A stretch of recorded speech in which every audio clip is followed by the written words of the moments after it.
আমি খুশি হই যে এই যে সকলের নামের সাথে আমার নাম বলতে বলতে আমাকে যত বেশি সময় এখানে বসে থাকতে হয়, সবাইয়ের ক্ষতি, আপনাদেরও ক্ষতি। আর বক্তৃতা শেষ করার পরে জিন্দাবাদ জিন্দাবাদ জিন্দাবাদ 5 বার, আরেকটা কারবার। কোন সংস্কৃতিতে আছে? তাহলে বাংলাদেশকে বদলাতে হলে প্রথমে এই বিষয়গুলো বদলাতে হবে, এই বিষয়গুলো বুঝতে হবে। আপনি উঠেন, সম্বোধন করে নাম বলার দরকার নেই, সবাই হয়ে গেল, কাজ শেষ। অথবা ওটা না বললে আমি আরো খুশি, কিছুই বলার তো দরকার নেই, আপনি উঠে আপনার বক্তব্যটা দেবেন, এই তো কথা, তাই না? সরি, এই কথাটা এই জন্য বললাম, এটা জিয়া রহমান সাহেবের প্রতি সম্মান দেখাই কথাটা বলছি আমি, যে আমাদের এই সংস্কৃতি থেকে বেরিয়ে আসতে হবে। আর রাজনীতির সংস্কৃতি আপনি পরিবর্তন চাইবেন, নতুন বাংলাদেশ গড়তে চাইবেন, আপনার সংস্কৃতি আপনি বদলাবেন না, তাইলে হবে না। কিন্তু সংস্কৃতি বদলাতে হবে। নতুন বাংলাদেশের চিন্তা হলে নতুনভাবে চিন্তা করতে হবে সবাইকে। আজকের বিষয়বস্তুর উপর আসি। আমি বক্তারা অনেক কিছু বলেছেন, নিশ্চয়ই আমি আসার আগে অনেক বক্তৃতা হয়েছে। জিয়া রহমান সাহেবের উপরে বলতে গেলে এটা একটি দীর্ঘ ইতিহাস। যিনি শুধু রাজনীতিবিদ ছিলেন না, উনি সেনাপতি ছিলেন, উনি স্টেটসম্যান ছিলেন, উনি সংস্কারক ছিলেন, উনি একটি জাতিকে ঐক্যবদ্ধ করার একটা প্রতীক ছিলেন। ওনার রাজনীতির মূল বিষয় যেটা হচ্ছে, যেটা দিয়ে উনি শুরু করেছেন, যে উনি শুরুতেই বুঝতে পেরেছেন একটি দ্বিধাবিভক্তি জাতি কোনোদিন সামনের দিকে এগোতে পারে না। অর্থাৎ জাতিকে ঐক্যবদ্ধ করা ওনার প্রথম কাজ ছিল, জাতিকে ঐক্যবদ্ধ করা। এবং সেটার জন্য বাংলাদেশের জাতীয়তাবাদটা কিন্তু শুধু একটা কথার কথা না, এটা হচ্ছে জাতি ধর্ম নির্বিশেষে, সংস্কৃতি ইতিহাস ভাষা নির্বিশেষে, পাহাড়ি সমতল নির্বিশেষে একটি ঐক্যবদ্ধ জাতি। অর্থাৎ বিভিন্ন ধর্ম থাকবে, ভাষা থাকবে, অর্থাৎ পাহাড়িদের ভাষাতে আমি তো বাদ দিতে পারবো না, আরো বিভিন্ন ভাষার লোক আছে না, বাদ দিতে পারবো না। সংস্কৃতির নির্বিশেষে, সবাই সংস্কৃতি আছে, আমাদেরও আছে, সব সংস্কৃতি তাদের নিজস্ব সংস্কৃতি থাকবে, ভাষা নির্বিশেষে, ইতিহাস নির্বিশেষে। এখানে যারা থাকে প্রত্যেকের একটা নিজস্ব ইতিহাস আছে, প্রত্যেক জাতির একটা নির্বিশেষ ইতিহাস আছে। যদি ঐক্যবদ্ধ হয়, একটা পরিচয়, সেটা হচ্ছে বাংলাদেশি জাতীয়তাবাদ। এই যে ঐক্যবদ্ধ করার একটা প্রতীক, একটা স্লোগান, একটা ভাবনা, একটা দর্শন উনি সামনে নিয়ে আসছেন। এটা ছিল প্রথম।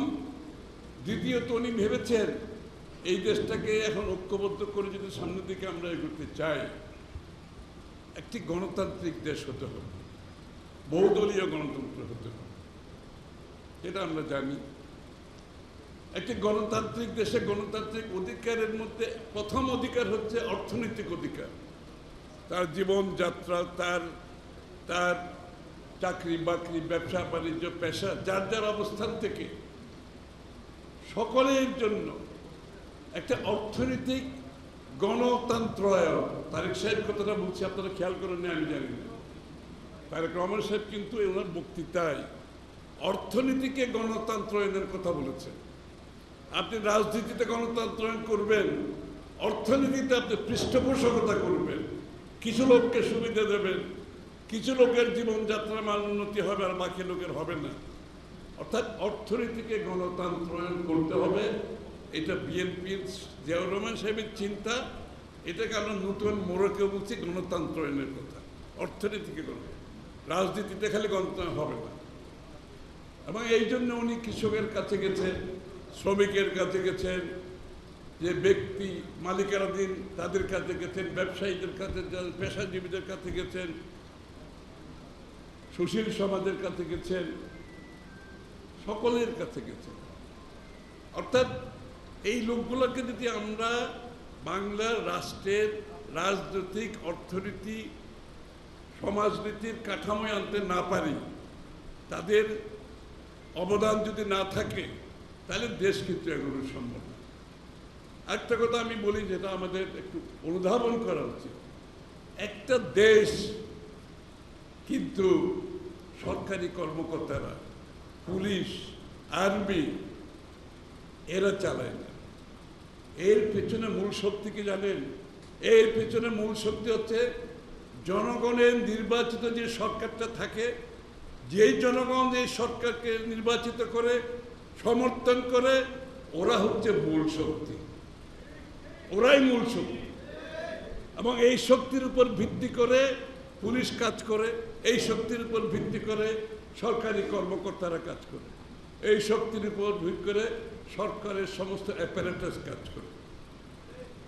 আমাদেরকে এখন অন্য শিখাচ্ছে যে এদের আগে যাদের শক্তির মাধ্যমে একটি সরকার পরিচালিত হয়, সেই শক্তি যদি না থাকে আপনি সামনের দিকে এগোতে পারবেন। এই জন্য বিএনপির নেতাকর্মীদের প্রতি আমার অনুরোধ, বিরোধী দলে যেভাবে আমরা একটা স্বৈরাচার, একটা ফ্যাসিস্টকে বিতাড়িত করে আমাদের সেই নাগরিক অধিকার, আমাদের নাগরিক মালিকানা ফিরিয়ে জন্য যুদ্ধ করেছি, আবার যদি বিএনপি সরকারে যায়, আমরা যদি মনে করি ও বিএনপি সরকারে গেছে, মন্ত্রী হয়েছে, এমপি হয়েছে, ওরা দেশ চালাবে, না না, এই কনসেপ্ট থেকে বেরিয়ে আসতে হবে। দেশ চালাতে হলে যেই শক্তির ভিত্তিতে, যে সমর্থনের ভিত্তিতে, যে চিন্তার ভিত্তিতে, যে দর্শনের ভিত্তিতে নির্বাচিত হয়েছে, সকলকে সমানভাবে আগামী দিনের সরকারকে সহায়তা করতে হবে, যার যার জায়গা থেকে কাজ করতে হবে। ওইটাই হচ্ছে মূল সমর্থন। সরকারি কর্মকর্তার সমর্থন, পুলিশের সমর্থন, আর্মির সমর্থন, মূল সমর্থনের জায়গা হচ্ছে কিন্তু সেই জায়গা। আমাদেরকে এটা ধারণ করতে, জিয়া রহমান সাহেবের আপনি দেখেন খাল খননে কেন জনগণকে সম্পৃক্ত করেছিলেন? উনি তো সরকারিভাবে টাকা দিয়ে প্রজেক্ট করে খালটা খনন করতে পারতেন না, কেন জনগণকে নিয়ে উনি খালে নেমেছেন? উনি কেন প্রত্যেকটি রাষ্ট্রীয় কর্মকাণ্ডে জনগণকে সম্পৃক্ত করেছেন? এটা মাথায় রাখতে হবে। এটাই শক্তি, কিন্তু বাকি শক্তি হচ্ছে অতিরিক্ত শক্তি, এটা কিন্তু মূল শক্তি। আমি এই কথাগুলো এই জন্য বলছি, আমরা সেখান থেকে অনেক সরে গেছি। একটা নির্বাচনের পরে আচ্ছা এমপি মন্ত্রী ওরা দেয় না, এমপি মন্ত্রী দেশ চালাবে, আমরা সবাই মিলে দেশ চালাবো। রাষ্ট্রের রাজনীতিতে যেভাবে গণতন্ত্র হয়েছে, অর্থনীতিতে গণতন্ত্র হতে হবে, সমাজনীতিতে গণতন্ত্র হতে হবে, রাষ্ট্র পরিচালনায় গণতন্ত্র হতে হবে, পার্টিসিপেটরি ডেমোক্রেসি, অর্থাৎ অংশগ্রহণমূলক গণতন্ত্র। আমাদের সরকার হলেও সেটাকে জবাবদিহি করতে হবে, আমাদের সরকার হলে জবাবদিহি করতে হবে। সরকার ভুল করলে আপনাকে বলতে হবে। আমাদের বাংলাদেশের মানুষের মনোজগতে শেখ হাসিনা পালিয়ে যাওয়ার পরে অনেক বড় পরিবর্তন আসছে। এইটা যে রাজনীতিবিদ, যে রাজনৈতিক দল অনুধাবন করতে পারবে না এই পরিবর্তন, সেই রাজনৈতিক দল, রাজনৈতিক ব্যক্তির কোনো রাজনৈতিক ভবিষ্যৎ বাংলাদেশে নাই। এটা মাথায় রাখতে হবে। জিয়াউর রহমান সাহেবের রাজনীতি কেন আজকে আবার আলোচনায় আসছে, আবার কেন খাল কাটে আসছে, আবার কেন বৃক্ষরোপণে আসছে, আবার কেন জনগণের অংশগ্রহণে সরকার দেশ পরিচালিত হবে, এই কথাগুলো কেন? আমাদেরকে এগুলো ধারণ করতে হবে। খালি স্লোগান তো দিয়ে শেখ হাসিনা বিতাড়িত হয়েছে, এখন দেশ গড়তে হলে আবার সেই স্পিরিটে দেশ করতে হবে, সেই স্পিরিটটি আমাদেরকে দেশ করতে হবে। তাহলেই আমাদের 31 দফা বাস্তবায়ন হবে। বিএনপির যে কর্মসূচি আগামী দিনে দেশ পরিচালনায়, এই দেশকে একটু বড়ভাবে পরিবর্তনের মাধ্যমে নতুন বাংলাদেশ গঠনের যে তারেক রহমান সাহেবের চিন্তা, তাইলে সকলের অংশগ্রহণ দরকার, সবাইকে অংশগ্রহণ করতে হবে। এবং আমার সাথে বিশেষ করে জিয়া পরিষদের একটা ঘনিষ্ঠ নিবিড় সম্পর্ক। ওনারা ডাকলে আমি না এসেও পারি না, অন্য প্রোগ্রাম থাকলেও শেষ মুহূর্তে হলে আমাকে আসতে হয়। তা আমি জানি জিয়া পরিষদের ভূমিকা। এই বিষয়ে যে কথাগুলো আমি বললাম, আপনারা এই বিষয়গুলো নিয়ে গবেষণায় নিয়ে আসেন, চিন্তায় নিয়ে আসেন, সামনে নিয়ে আসেন, সবাইকে সম্পৃক্ত করেন আগামীর বাংলাদেশের জন্য। শেখ হাসিনার গল্প বললে তো দিন শেষ হবে না, এগুলো বলে আর কোনো লাভ নেই। আমরা সামনের দিকে এগোতে হবে। বাংলাদেশের মানুষ, প্রজন্ম, নতুন প্রজন্ম ভবিষ্যৎ দেখতে চায়। তাদেরকে ভবিষ্যৎ দেখাতে হবে, স্বপ্ন দেখাতে হবে, বাস্তবায়ন দেখাতে হবে, বিশ্বাসযোগ্যতা আনতে হবে। আমাদের কথায় কর্মে বিশ্বাসযোগ্যতা আনতে হবে, এটাই কিন্তু মানুষ চাচ্ছে। এখন আসি বর্তমান প্রেক্ষাপটে দুইটা কথা বলে আমি শেষ করে দেব। অনেকক্ষণ আপনারা বসে আছেন, আমি দুঃখিত, আমি বেশি দীর্ঘায়িত করতে চাই না। সেটা হচ্ছে এই যে জিয়াউর রহমান সাহেবের ফুটপ্রিন্ট, যে স্বপ্ন, যেটা দেশনেত্রী বেগম খালেদা জিয়া এটাকে নিয়ে চলেছি আমরা, তারেক রহমান সাহেবের স্বপ্ন 31 দফা নতুন বাংলাদেশ আমরা আগের দিন গড়ার চেষ্টা করতেছি। এই ফুটপ্রিন্ট যদি আমরা সামনের দিকে এগিয়ে নিয়ে যেতে চাই, তাহলে দেশে একটি গণতান্ত্রিক অর্ডার ফিরে আসতে হবে। আমি যতগুলো কথা বললাম, একটা গণতান্ত্রিক অর্ডার না থাকলে এই কথাগুলোর কোনো কিছুর কোনো মূল্য নেই। একটি অনির্বাচিত সরকার থাকলে এই কথাগুলোর কিন্তু কোনো মূল্য নেই। আমি কিন্তু নির্বাচিত সরকার, নির্বাচিত বিরোধী দল, নির্বাচিত সংসদ, তাদের কথা বলছি। আমি গণতন্ত্রের কথা বলছি। অনির্বাচিত সরকার কি করবে না করবে আমার মাথা ব্যথা নেই, কিন্তু আমার মাথা ব্যথা আছে। আমি একটা নির্বাচিত সরকার দেখতে চাই। আমি একটা নির্বাচনের মাধ্যমে বাংলাদেশে গণতন্ত্রের পুনঃপ্রবর্তন চাই। এটাকে বাধাগ্রস্ত করা চলবে না। যদি কেউ বলে শুধুমাত্র একটি দল ডিসেম্বরের মধ্যে নির্বাচন চায়, এটা কি সত্য কথা? এটা কি সত্য কথা? ইতিমধ্যে আমাদের সাথে যারা আমরা ঐক্যবদ্ধভাবে শেখ হাসিনার সাথে আন্দোলন করেছি, 52টি দল, আমি সংখ্যাটা বলছি জোরে, 52টি দল ডিসেম্বরের মধ্যে নির্বাচনের আমাদের সাথে যারা কাজ করছে তারা বলছে, আরো প্লাস আরো দল আছে। তাহলে এই ধরনের একটা মন্তব্য কি আমাদের জন্য, এটাকে জাতির কি প্রাপ্য? এই ধরনের একটা কথাবার্তা, এটা কি অর্থ বহন করে? এই সময়ে জাতি যেখানে সামনের দিকে যেতে চাচ্ছে, কি অর্থ বহন করে? আর নির্বাচন ডিসেম্বরের মধ্যে চায় না কারা? তাইলে বলি কয়েকটি দল, হাতে গোনা 4-5টি দল, তাদের সমর্থনের ব্যাপারে আমি কিছু বলতে চাই না, সেটা আপনারা বুঝে নেন।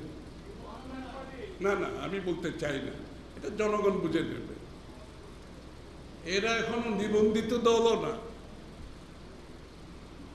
এরা এখনো নিবন্ধিত দলও না। বাংলাদেশের মানুষের সাথে এদের কোনো সম্পৃক্ততা নাই। এরা জানেও না কি কি দল আছে। আপনার মনে আছে 1/11-এর পরে কতগুলো দল সৃষ্টি হয়েছিল, কিংস পার্টি না কি বলে এটাকে? তাহলে কি আমরা কি আবার ওই লাইনে চলতেছি নাকি? এই যে কয়টি দল যাদের নিবন্ধন হয় নাই, যাদের জন্ম 5ই আগস্টের পরে, চিন্তা করে না, নিবন্ধন নাই, 5ই আগস্টের জন্ম, এরা চায় না। কথাগুলো বলতে চাই না এই জন্য আমরা জাতিকে বিভক্ত করতে চাচ্ছি না। জিয়াউর রহমান সাহেবের মতো তারেক রহমান সাহেব চাচ্ছে জাতিকে একটা ঐক্যবদ্ধ করার জন্য। এই জন্য আমি অনেক কথা এখন বলতে পারি, আমি বলবো না, কারণ এগুলো বিভক্তি সৃষ্টি করে। যে কথাটা একেবারে না বলতে পারেন, হয় না, এই জন্য আমি কথাটা বললাম। যেহেতু একটা স্টেটমেন্ট করা হয়েছে, এটা যদি আমি উত্তর না দিই তখন জনগণ তো ভুল বুঝতে পারে, এই জন্য কথাটা আমি বলেছি। কিন্তু এরপরে অনেক কথা বলতে পারি, কিন্তু বলবো না। আমরা চাই একটা ঐক্যবদ্ধ জাতি। জিয়া রহমান সাহেব যেতে চাই, তারেক রহমান সাহেব একটা ঐক্যবদ্ধ জাতি চাই, এবং গণতন্ত্রের উত্তরণের জন্য আমরা গণতন্ত্রের প্রতি সবাই ঐক্যবদ্ধ থাকতে হবে। গণতন্ত্রের প্রশ্নে তো দ্বিমত থাকার কিছু আছে? কিছু নাই। আমরা কারা কি করেছি এগুলো নিয়ে আমরা কোনো দ্বিধা বিভক্তি সৃষ্টি করতে চাই না। তাই আমি বলছি, মেসেজ আর কিভাবে জনগণ দেবে? যদি গণতন্ত্রের পথে কাদের কথা বলা হয়েছে, গণতন্ত্রের পথ রুদ্ধ করা হয়, যেই গণতন্ত্রের জন্য গত 10-15 বছর লক্ষ লক্ষ লোক মামলার শিকার, 60 লক্ষের উপরে লোক, বিএনপির বিশেষ করে, যেই গণতন্ত্রের লড়াইয়ে হাজার হাজার বিএনপি সহ অনেকের নেতাকর্মী গুম হয়েছে, খুন হয়েছে, যেই গণতন্ত্রের জন্য পুলিশের হেফাজতে বহু মানুষের মৃত্যুবরণ হয়েছে, যেই গণতন্ত্রের জন্য জেলখানায় আমাদের সামনে চিকিৎসার অভাবে মৃত্যুবরণ করেছে, আমাদের সামনে আমাদেরকেও কোনো চিকিৎসা দেওয়া হয় না জেলখানায়। আমরা যখন বলেছি আমরা একটু পিজিতে যেতে চাই, বলেছে স্যার পারমিশন লাগবে, পারমিশন কোনোদিন আসে নাই। আমাদেরও মৃত্যু হতে পারত, আল্লাহ আমাদেরকে বাঁচিয়ে রাখছে। এখন যে গণতন্ত্রের জন্য মানুষ ভিটে বাড়ি ছেড়ে ধান খেতে ঘুমিয়েছে, বেরিবাদে ঘুমিয়েছে, ব্যবসা হারিয়েছে, চাকরি হারিয়েছে, যে গণতন্ত্রের জন্য বাড়িঘর ভাঙচুরের মাধ্যমে আমাদের অনেক নেতা কর্মী, মা বাবা হার্ট অ্যাটাক হয়ে মারা গেছে, হার্ট অ্যাটাক হয়ে মারা গেছে। আমার এলাকায় পুলিশ ভেঙে ঢুকেছে, ওর মা হার্ট অ্যাটাক হয়ে মারা গেছে। আজকে সেই গণতন্ত্রের পথ রোধ যদি কেউ করতে চায়, এটা কি গ্রহণযোগ্য হতে পারে? তাহলে সবাইকে মিলে ঐক্যবদ্ধভাবে শান্তিপূর্ণভাবে আমরা গণতন্ত্রের উত্তরণ, শান্তিপূর্ণ ক্ষমতা হস্তান্তরের পথ সুগম করার জন্য ঐক্যবদ্ধভাবে একসুরে আমরা আমাদের এই কথা স্পষ্টভাবে বলে দিতে হবে। এখানে কারো কিছু দেওয়ারও নাই, কিছু চাওয়ারও নাই। এটা বাংলাদেশের মানুষের মালিকানার বিষয়। এটা শেখ হাসিনার সময় বলেছিলাম মালিকানা, আবার এখনো বলছি মালিকানা। কেন বলতে হবে এখন? এখন তো মালিকানা চাওয়ার কথা না, মালিকানা তো ফিরিয়ে দেওয়ার কথা খুব স্বাভাবিকভাবে। তাই আমরা একটি নির্বাচন ডিসেম্বরের মধ্যে অবশ্যই হতে হবে। আমি বলেছি কতগুলো সবাই চায়, মানুষ চায়, যেখানে যায় বিনিয়োগকারীরা বলে বাংলাদেশের ভিতরে বিনিয়োগকারী, বাইরের বিনিয়োগকারী জিজ্ঞেস করে নির্বাচন কবে? একটা প্রশ্ন। অন্যান্য যারা বিভিন্ন তাদের সিদ্ধান্ত নেওয়ার জন্য অপেক্ষা করছে, সবাই বলছে নির্বাচন কবে? একটা ইন্টেরিয়াম সিচুয়েশনে কেউ যদি মনে করে তাদের এই সিদ্ধান্তগুলো নেবে, সেটা আমি একটা লম্বা বক্তৃতা দিতে পারবো। আমি আসলে বাংলাদেশের বিনিয়োগের অবস্থা কি, অর্থনীতির অবস্থা কি, বাংলাদেশের সার্বিক আমরা কোথায় যাচ্ছি দেশ হিসেবে, স্থিতিশীলতার অবস্থা কি, আইন শৃঙ্খলার অবস্থা কি, এগুলো তো দীর্ঘ বক্তৃতার ব্যাপার, আপনারা সবাই জানেন, আমার বলার দরকার নেই। এখান থেকে মুক্ত হওয়ার পথ একটা নির্বাচিত সরকার, সংসদ, যারা জনগণের কাছে দায়বদ্ধ থাকবে, জবাবদিহি থাকবে। এখন সরকার এখানে, জনগণ এখানে, মাঝখানে কোনো ব্রিজ নেই। এই জন্য যার যা ইচ্ছে শেষ করতেছে, করবে, আরো বাড়বে, আরো ক্ষতি হবে। এইটা চলতে পারে না, চলতে পারে না। ডিসেম্বর বলছে বিএনপির পক্ষ থেকে, ডিসেম্বরের কথা বলছে, আমার নেতাও বলেছে। আমি বলছি কেন ডিসেম্বর, কেন সেপ্টেম্বর নয়, কেন অক্টোবর নয়? কোন কাজটা বাকি আমি তো দেখতেছি না। ঐক্যমতের কথা যদি বলেন, কালকে তো ঐক্যমত কি এটা বলে দিতে পারবে, সবাই তো দেওয়া আছে, সকলের প্রপোজাল দেওয়া আছে, কালকেই বলেন না ঐক্যমত কোথায় হয়েছে, আমরা সই করে দিই। আর বিচার তো বিচার বিভাগ করবে, সরকার তো বিচার করেন। শেখ হাসিনা বিচার করত, সরকার তো বিচার করেন, বিচার করবে বিচার বিভাগ। আর বিচারের আওতায় যাদেরকে আপনারা এখন আনতে পারেন নাই, কেন পারেন নাই? 10 মাস হয়ে গেছে, কেন আনতে পারেন নাই? আরো 6 মাস আরো নিয়ে আসেন। আর আপনারা যাদেরকে আনতে পারবেন না, তাদেরকে আমরা নিয়ে আসবো, কারণ আমাদের চেয়ে ক্ষতিগ্রস্ত তো কেউ বেশি হয় নাই। সুতরাং আওয়ামী লীগের যারা নিপীড়ন নির্যাতন করছে, তারা যদি আনতে সক্ষম না হয়, আমরা তাদেরকে বিচারের আওতায় নিয়ে আসবো। এটা সমস্যা কোথায়? ডিসেম্বরে কেন নির্বাচন হবে? অক্টোবরে অসুবিধা কি? সেপ্টেম্বরে অসুবিধা কি? আমার তো উত্তর চাই, এগুলো এটার উত্তর চাই আমরা। সবাইকে ধন্যবাদ।